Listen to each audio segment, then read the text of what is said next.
복음을 믿으라. 인간은 영원하지도 무소부재하지도 않은 존재입니다. 인간은 시간 속의 존재이기에 늙고 병들고 죽습니다. 인간은 지혜가 부족한 존재이기에 내일을 알 수 없어 불안해하고 능력이 부족한 존재이기에 모든 문제들 속으로 빠져듭니다.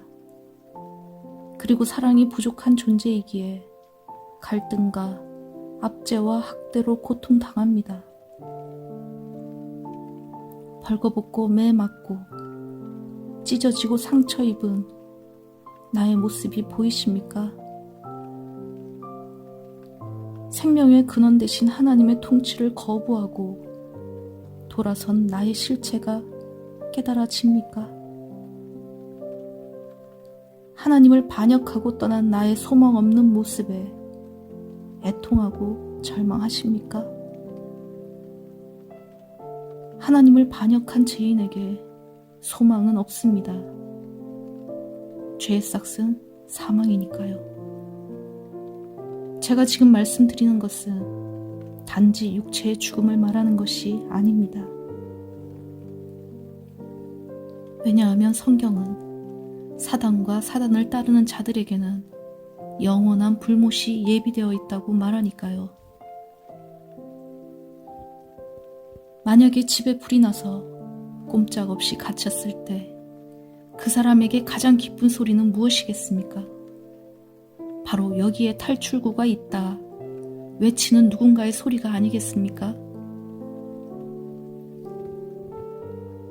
요한이 잡힌 후에 예수께서 갈릴리에 오셔서 하나님의 복음을 전파하여 이르시되 때가 찼고 하나님의 나라가 가까이 왔으니 회개하고 복음을 믿으라.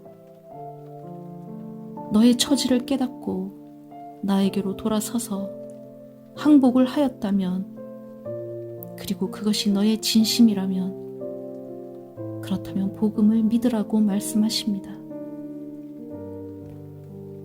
과연 복음이 무엇이길래 소망 없는 이 애통한 포로에게 예수님은 무언가 소망을 주시는 듯한 말씀을 하시는 걸까요? 복음은 문자 그대로 기쁜 소리, 기쁜 소식입니다.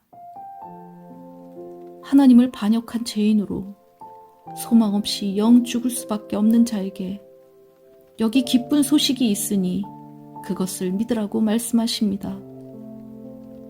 불구덩이에 갇혀 죽을 수밖에 없는 자에게 여기 탈출구가 있다. 이 기쁜 소식을 믿고 너는 죽지 말고 살아라 말씀하십니다. 아직도 예수님을 믿지 않고 있다면 오늘 당신을 살리기 위한 이 기쁜 소식을 믿고 저 영원한 지옥의 불구덩이에서 빠져나오시는 여러분 되기를 바랍니다. 예수님은 공적 사역을 시작하시면서 가장 먼저 하나님의 복음을 선포하셨습니다. 요한이 잡힌 후에 예수께서 갈릴리에 오셔서 하나님의 복음을 전파하여 이르시되 하나님의 복음은 하나님께서 우리에게 주신 복음 또는 하나님께 속한 복음이라는 의미입니다. 우리말에서 복음으로 번역된 기쁜 소식, 좋은 소식은 히브리어에서는 좋은 소식을 전파한다 라는 의미의 동사 바사르를 사용합니다. 이 동사는 구약에서 하나님의 구원의 소식을 선포한다, 또 하나님께서 왕으로서 통치하심으로 구원을 이루신다는 내용을 선포하는데 사용이 되었습니다. 그러므로 하나님의 복음은 우리에게 구원을 가져다 주는 기쁜 소식인데 그 구원은 하나님께서 통치하심으로 이루어진다는 의미입니다. 너 시온아, 높은 산에 올라가 기쁜 소식을 전하여라. 너 예루살렘아, 힘껏 외쳐서 기쁜 소식을 전하여라. 보라, 너희의 하나님께서 오신다. 이제 너희는 죄값을 다 치루었다. 이제는 너희의 죄가 용서되었다. 너희가 여호와께 순종하지 않았으나 이제는 그 벌을 다 받았다. 보라, 주 여호와께서 승리의 깃발을 휘날리며 입성하시고 그 팔로 직접 다스리신다. 보라, 주께서 자기 백성을 원수들의 손에서 해방시켜 데리고 나오신다. 원수를 갚고 자기 백성을 되찾아서 앞세워 오신다. 보라, 목자가 자기 양떼를 돌보듯이 주께서 자기 백성을 먹이신다. 놀랍고도 반가워라. 기쁜 소식을 전하려고 산을 넘어 달려오는 저 발이여. 평화가 왔다고 외치며 복된 기쁜 소식을 전하는구나. 구원이 이르렀다고 선포하면서 시온을 보고 이르기를 너의 하나님께서 통치하신다 하는구나. 복음의 선포는 기쁜 소식의 선포입니다. 복음의 선포는 놀랍고도 반가운 소식, 평화의 소식, 복된 기쁜 소식의 선포입니다. 그런데 선포하는 소식의 내용이 무엇입니까? 너희의 하나님께서 오신다. 너희의 죄가 다 용서되었다. 여호와께서 승리하셨고 그 깃발을 휘날리며 입성하신다. 여호와께서 자기 백성을 원수들의 손에서 되찾으셨다. 여호와께서 양떼를 돌봄같이 자기 백성을 직접 먹이신다. 주 여호와 너희의 하나님께서 통치하신다. 예수님께서는 놀랍고도 반가운 이 기쁜 소식을 자신의 공적 사역을 시작하시면서 가장 먼저 선포하셨습니다. 죄와 사망의 그늘 아래에서 사단의 통치 아래에서 신음하다가 결국은 사단과 함께 영원한 지옥 불구덩이에 떨어질 수밖에 없는 자들을 향하여 예수님은 이 소식을 가장 먼저 선포하셨습니다. 로마 제국의 압제에서부터 해방시켜줄 다윗 왕과 같은 강력한 군사력을 가진 메시아를 간절히 기다리고 있던 유대인들에게 예수님은 가장 먼저 하나님의 복음을 선포하셨습니다. 왜입니까? 인간의 근본적인 문제는 눈에 보이는 로마의 압제가 아니라 로마 제국 뒤에 숨은 사단의 압제, 죄와 사망으로 다스리는 사단의 통치에서 해방되는 것이기 때문입니다. 사람의 아들이 사람인 것처럼 하나님의 아들은 하나님이십니다. 예수님은 하나님의 아들이십니다. 하나님께서 이 땅에 오셨습니다. 하나님의 나라, 하나님의 통치가 이미 이 땅에 시작이 되었습니다. 왜 하나님께서 천사들을 대동하고 이 땅을 점령하지 않으시냐고요? 물론 때가 되면 하나님께서는 대군을 이끌고 이 땅에 오십니다. 그날이 언제인지는 모르지만 사실 그날은 세상이 끝나는 마지막 날입니다. 그날은 선택의 날이 아니고 심판의 날입니다.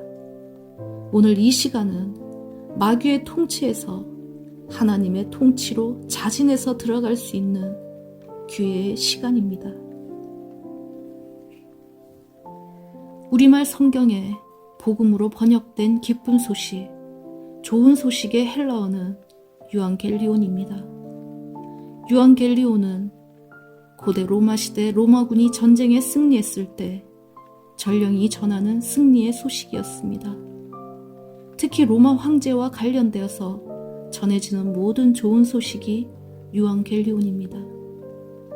예를 들어 황제의 출생이나 생일, 즉위식, 로마 제국의 정치적, 군사적 승리에 대한 소식 등이 모두 유앙겔리온입니다. 이런 축제일이 되면 전령이 도시들을 다니면서 여기 유앙겔리온이 있다 외쳤습니다. 그리고 그 전령이 전하는 유앙겔리온의 내용, 즉 황제의 생일이나 즉위식, 전쟁에서의 승리 등 그 소식의 내용을 캐리그마라고 합니다. 이러한 단어의 쓰임새를 너무나 잘 알고 있었던 마가가 자신의 책의 첫 시작을 하나님의 아들 예수 그리스도의 복음의 시작이다 라고 쓰고 있습니다. 세상은 로마의 황제를 신의 아들이라고 말하지만 진짜 하나님의 아들은 예수 그리스도이시다. 세상은 황제의 출생을, 황제의 등극을 유언겔리온이라고 말하지만 진짜 왕 예수님이 출생하시고 왕으로 등극하셨다. 세상은 로마 제국의 승리를 유언겔리온이라고 말하지만 진짜 승리는 예수님께서 자신의 죽음으로 사단을 이기신 것이다. 세상은 팍스 로마나를 유언겔리온이라고 말하지만 진짜 평화는 로마가 아니라 하나님께 속한 것이다. 예수, 그분만이 평화의 왕이시다. 외치고 있습니다. 오늘 이 복음이 당신에게도 복음이 되기를 바랍니다. 그리고 이 복음을 믿으시길 바랍니다. 사실 사단의 통치나 하나님의 통치는 우리의 눈에 보이는 통치가 아닙니다. 그래서 우리의 믿음을 필요로 합니다. 믿음은 간단히 말해서 이성적인 동의 이상을 말합니다. 믿음은 마음의 완전한 변화입니다. 믿음은 전적인 헌신과 신뢰와 순종으로 나타납니다. 하나님은 우리를 용서하시고 당신의 통치를 받는 백성으로 삼아주신다는 복음을 주셨습니다. 우리가 옳은 선택을 할 수 있는 기회를 다시 한번 주셨습니다. 당신은 다시 아담의 선택을 할 수도 있고 예수님께서 본을 보여주신 것처럼 죽기까지 순종할 수도 있습니다. 하나님께서는 우리에게 이 기회를 주시려고 잠시 지체하고 계신 것 같지 않습니까?